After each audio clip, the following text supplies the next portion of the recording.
You're listening to Legal Talk Network. Hello, and welcome to our podcast, live with the ABA section of Antitrust Law. This is Natalie Hayes of Weil, Gotshal & Manges, and I'm the host for today's episode. Joining me this morning from the exciting Antitrust Spring Meeting, I have Stacy Frazier from GE, Saralisa Brau of McKesson, and Andrew King from the International Paper Company. Welcome to our Corporate Counseling Tips podcast. Before we get started, please tell us a little bit more about yourselves, like where do you work, what do you do, and where can we find you when you aren't working? Let's start with Stacy. Hi, I work at General Electric. I'm one of the antitrust lawyers at GE at the corporate level, so we oversee all the businesses. When I'm not working, I'm probably chasing toddlers in the backyard, something along those lines. Excellent. That sounds like a lot more fun than working. Generally, yeah. Yeah. How about Saralisa? Yeah, hi. Good morning, Natalie. So I work at McKesson, where I'm the Chief Antitrust Counsel. This is also a corporate role, shared services, where we support all of our various business functions. When I'm not at work, I am also chasing toddlers and young children. I'm lucky to have 3 little kids. Excellent. Thank you for joining us today. How about you, Andrew? Yes, well, thank you for having me. I am the lead antitrust lawyer at an International Paper Company. I also have responsibility for international trade and the anti-corruption compliance program. And what am I doing when I am not working? My kids are not toddlers anymore, but I am now coaching lacrosse and other sports, so still kid-related. Excellent. Well, it sounds like we have a great panel today. Thank you all for joining us. We're here to discuss corporate counseling tips, but we're also going to work in a few career tips for those interested in following in your footsteps. We'll start with your tips for other folks in a role like yours. Does anyone have any tips for other corporate counsel on how to work within large organizations where you're focused on a single client as opposed to working in a firm where you might be working with many different clients? I don't know about you guys, Saralisa and Andy, but I think you still are actually working for multiple clients when you're within a large organization. Whoever is on the end of that phone is a client who may have different interests than somebody else within your organization. And so I think that's the thing that I had to learn and still have to remind myself is it's not a monolith. Even though you're with one company, you still have a lot of different things going on, and each one you have to treat like its own little client. Yeah, that's a really great tip. Saralisa? Yeah, I think that's a great point and one that I've come to learn as well.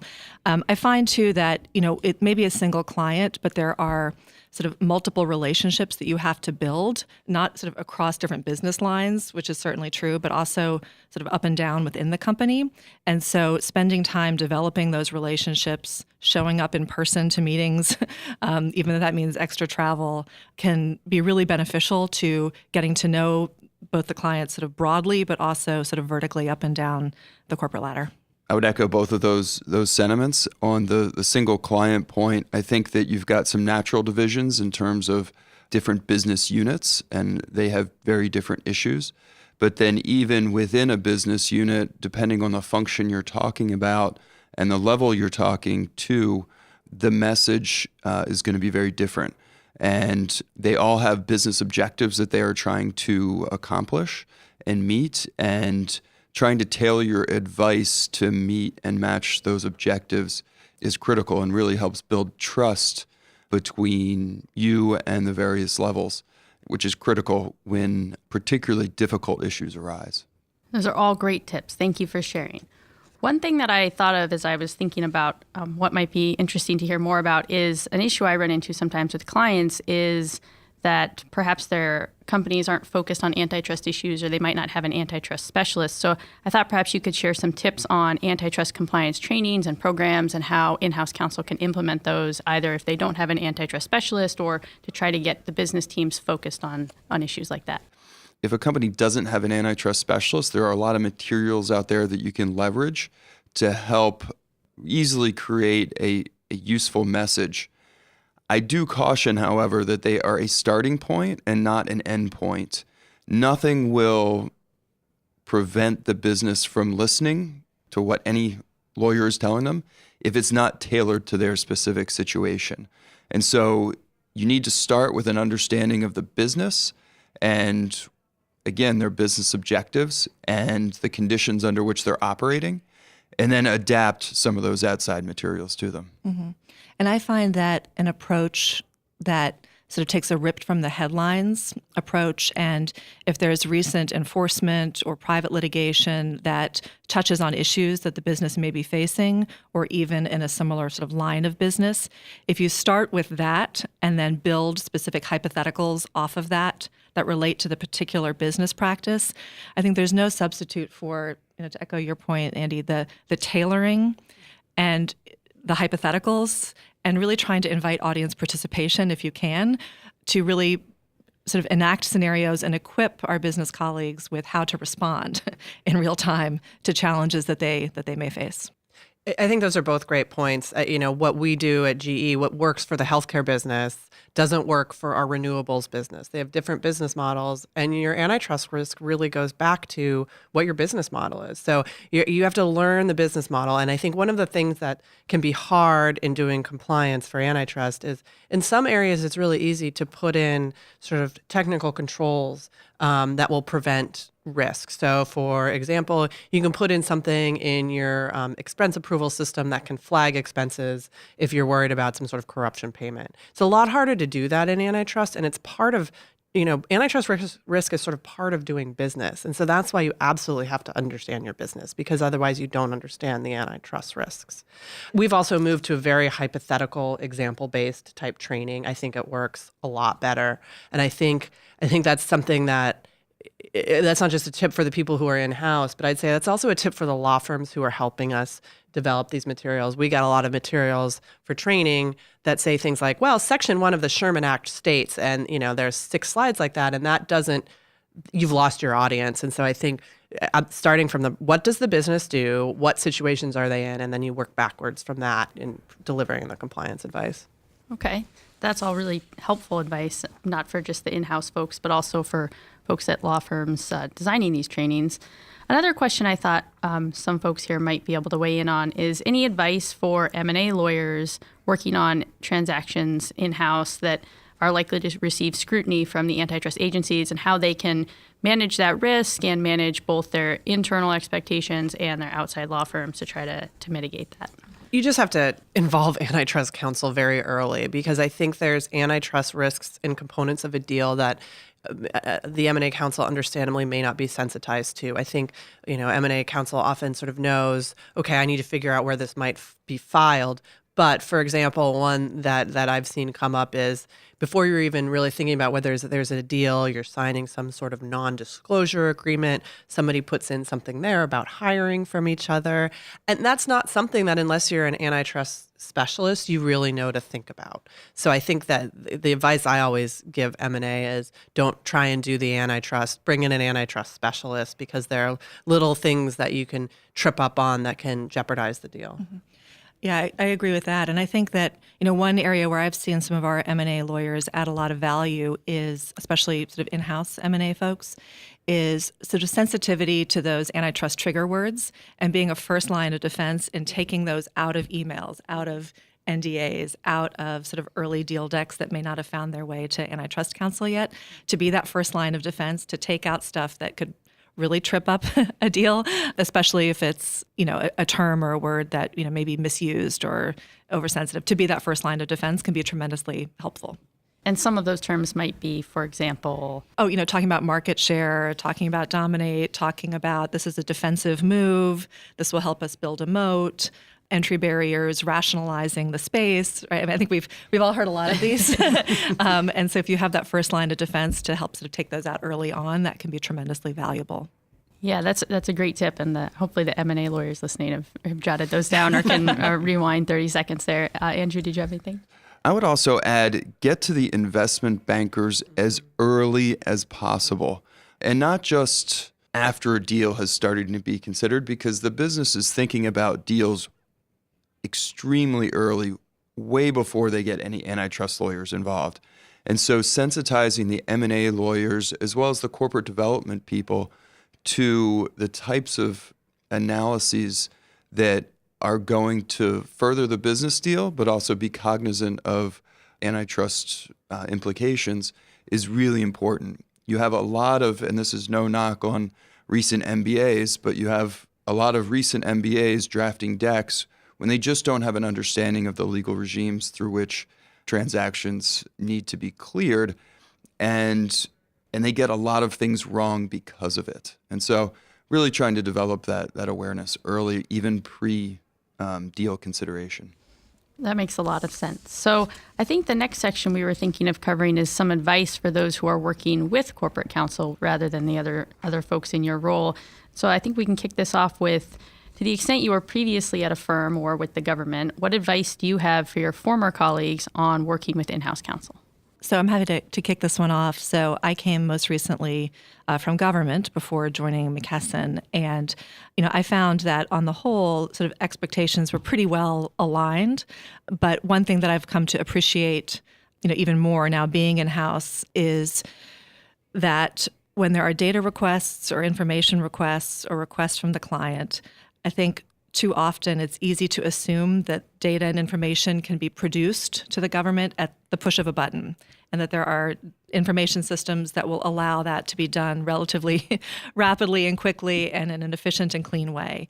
And the reality is when companies are dealing with IT infrastructure of different generations and complexity, that often is not the case. And so to take steps, including, as is often the case, sort of samples and working through that data, and to, be thoughtful and mindful about narrowing requests early in light of the fact that these things do take time. And even with sort of the best faith, sort of all reasonable speed intentions, things can slow down because there's a lot of complexity behind some of the data systems in particular. One thing that I also find really helpful, and this sort of dovetails off the data system points, is, when outside lawyers are talking to me in-house, it's an antitrust lawyer talking to an antitrust lawyer. But then I have to go speak to people who probably aren't even lawyers.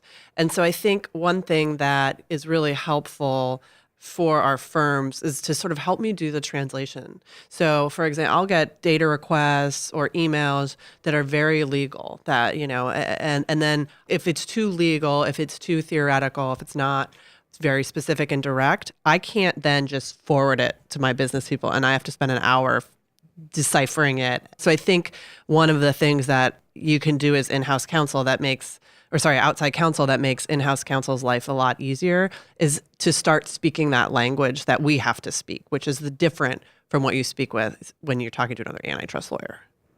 Yeah, just to add to that a little bit, and I think that's absolutely right. When you say create an email that I can forward, that is extremely helpful. And I think that leads into a larger point of being efficient and listening to what in-house counsel wants as a work product. So trying to think practically and providing work product in an efficient manner. So like being able to forward a request on where in-house counsel doesn't have to deal with it, for an hour to get it in the right shape. Also listen to in-house counsel about what kind of work product, whether it's a summary, whether it's a timeline, will help them do their jobs. And generally, I think in-house counsel know what they need.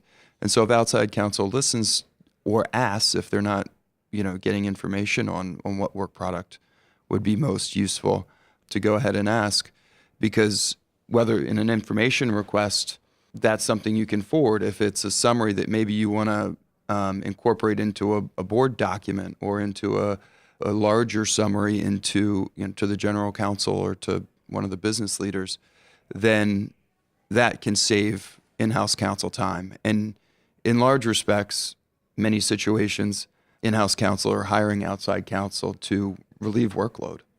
Thanks. Those are all great tips. The next question I had was whether you had any examples of a time when outside counsel did something unexpected or unique that really struck you as valuable or different that you'd like to see other outside counsel adopting or otherwise could help people improve their skills as outside firms.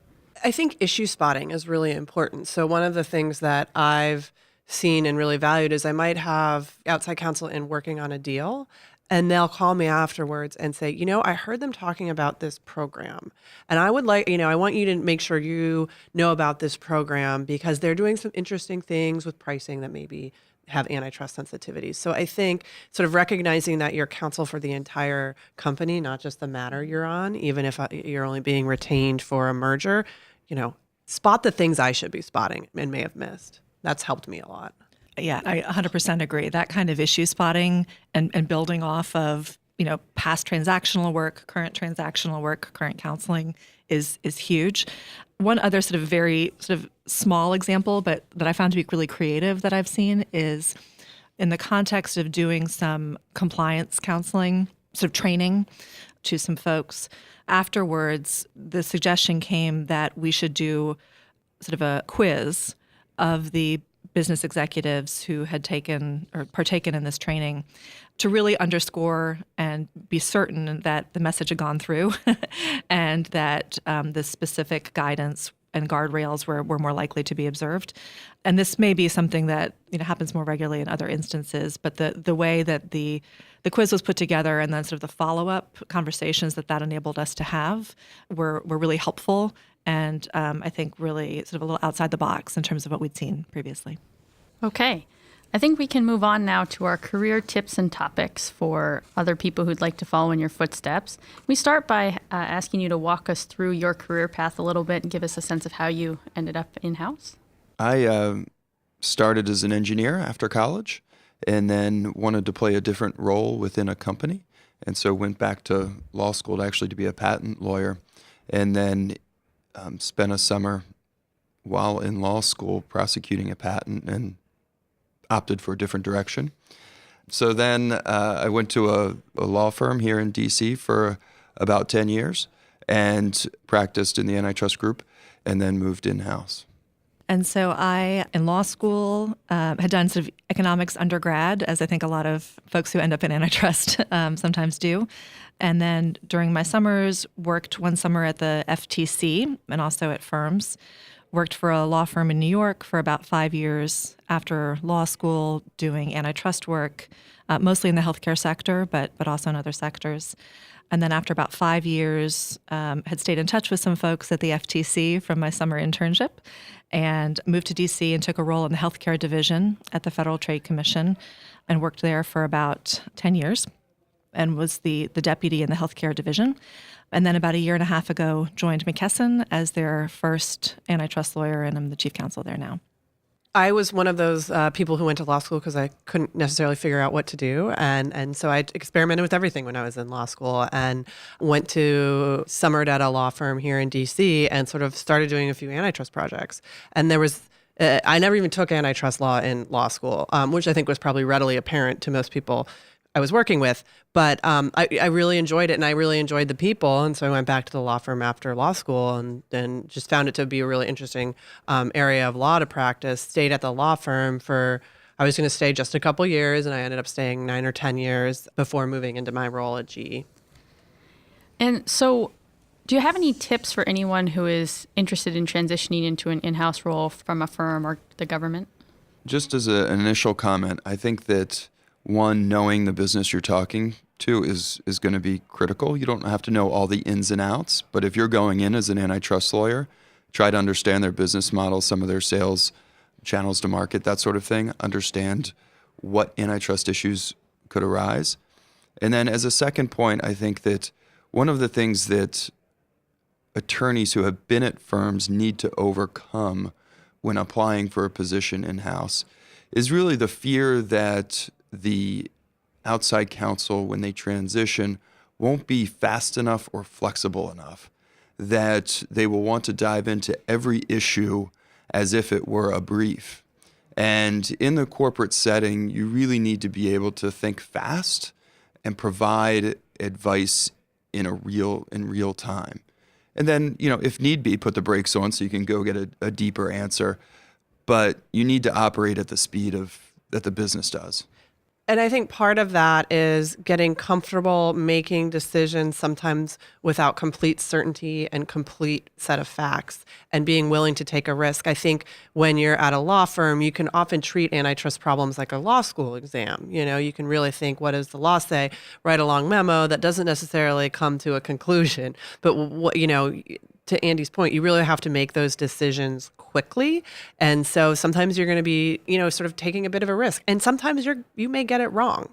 But I think you still have to recognize you're a piece of overhead to the business people. You are a cost just like, the office is. And so you need to be sort of helping them rather than hindering them. So even if you have to throw on the brakes, you have to do it in a way that says, no, I'm trying to help. I see what you're trying to do. And I want to help you get there. So here's how we're going to figure out a way to get there. But I think you sort of have to just get very confident and be willing to make decisions with imperfect information.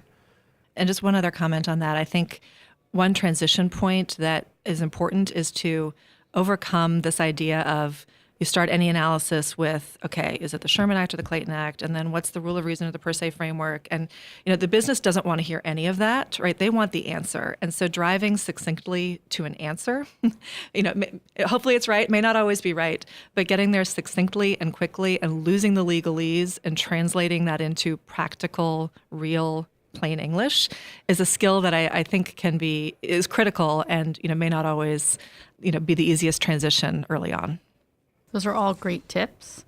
Do you have any advice more generally on finding in-house positions if you're in a firm or the government, you're looking to make that transition, anything that might be useful? I think when you're at a law firm, it's very tempting to only work on the big merger, the big litigation, the big investigation. But when you're in-house, that's actually not the majority of what you do. So I think when you're at a law firm, look for the opportunity to counsel. Look for the opportunity to work on compliance manuals, which may not be as interesting at times. I'll be completely honest. We can probably all agree on that. But that's what's going to give you the edge when you're being interviewed. You can interview people who have these stellar resumes from law firms, but you say, tell me a time a client picked up the phone and called you and you walked them through a problem they were having. And you need to be able to answer that question with specific examples. And so I'd say focus on the sort of the softer skills of counseling. That's really going to give you a leg up. Yeah, I think that is certainly an important point, and I think one that has come through when I've interviewed people for different positions or when I've been interviewing. I also would say that as an in-house antitrust lawyer, they will look to you to be the antitrust expert, obviously, and being able to talk intelligently about the attitudes of the DOJ or the FTC in merger clearance or in investigations, I think lends that credibility that, yes, you can do the softer side, and yes, you can be agile and nimble and provide practical business advice, but that it's also rooted in an expertise. And so I think it's really a combination of the two where I think I've seen a lot of value. Okay. So do you have any advice for young lawyers more generally, perhaps those in government or at firms, on how to succeed just as antitrust lawyers, perhaps not in a specific setting, but just general advice on things they can be doing to be more successful? I think following legal developments, just to pick up on the point Andy just made, is really important. I think it's really impressive when a young lawyer can say, hey, I saw this guidance came out of the DOJ. And I think it's really easy for young lawyers to follow the senior lawyers on that and wait for that information to be disseminated down. But I think being a sort of active participant in ongoing learning is really important. And I don't mean just reading case law. I really mean talking about following developments. Wow, it seems like there's a lot of activity in no poach. That's something I should keep in the back of my mind. And I think involvement, on that education sort of theme, involvement, whether it's with the ABA or other professional groups, both in terms of, getting to know other practitioners well, getting to know folks who are practicing in different settings than you are, and being able to develop that network and the opportunity to maybe do writing and speaking is an additional way to kind of force yourself to stay up on developments.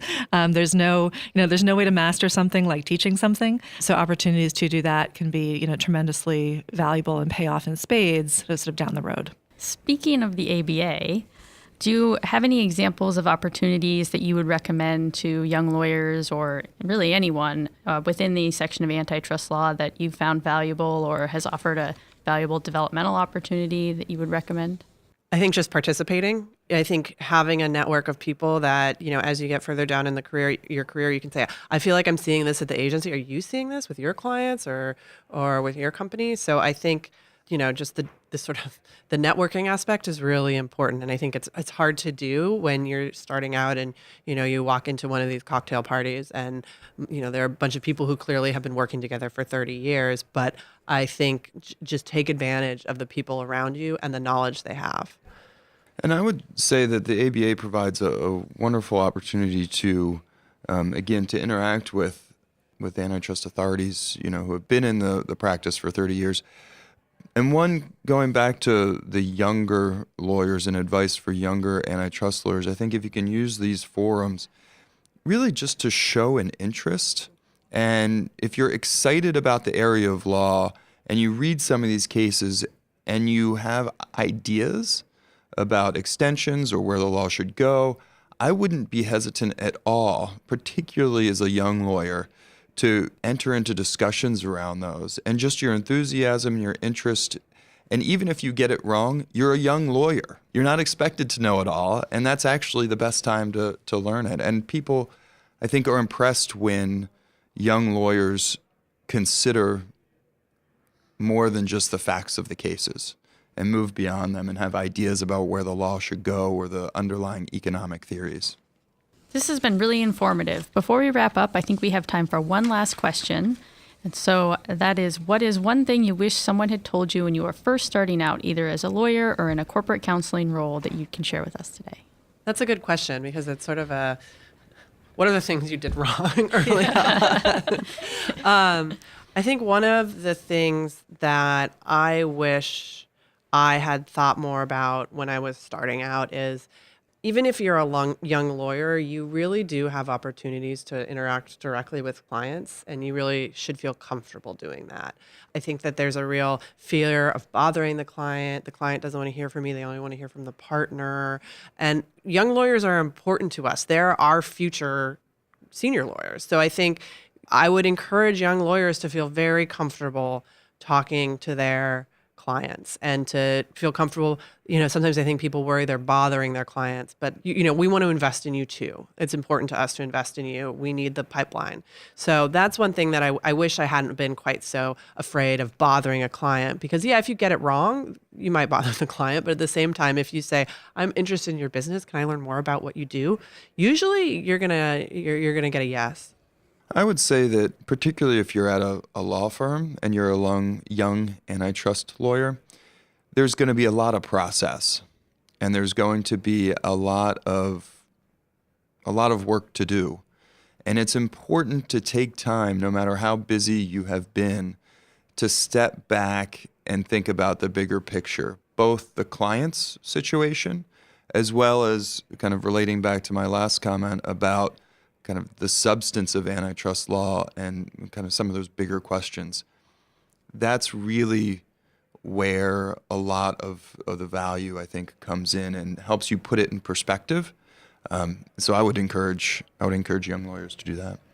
I think one piece of advice that I heard sort of early on that sort of resonated and that I try to share with others is, it can be really gratifying and really interesting when you make your own work. So that is to say, we all have assignments, but when you're able to sort of spot, how do I add additional value, that take the initiative and either talk to the partner or the senior lawyer about, I think we can extend it by X. I think we can do this, and sort of to create opportunities to create work product that you find interesting after you've vetted that this actually is something the client wants to pay for, can be a way to grow, to take initiative, and to not always sort of be having work delegated to you, but to sort of create your own work, create the initiative, and drive that forward can be, a really valuable tool going forward.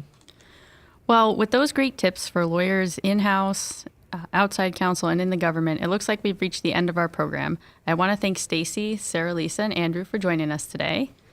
If our listeners have questions or wish to follow up with you, how can they reach you? I'm on LinkedIn and happy to receive messages through that service. So. Yep, this is Saralisa. I'm on LinkedIn as well. Happy to have messages. And this is Stacy. Same here. Great way to reach us.